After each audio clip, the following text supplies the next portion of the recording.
Hey guys, I'm going to show you how to add an end to a wall. It could be a nib wall, or you probably come across this a few times. So I'll go to another model.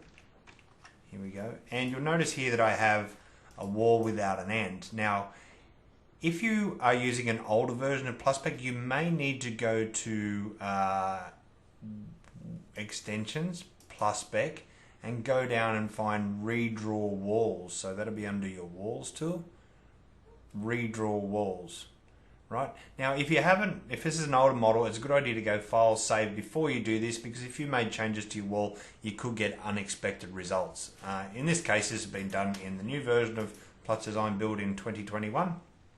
So I can select this wall and I can go choose either keyboard shortcut, which would be W for me, but I can go right click, Walls, Edit Wall.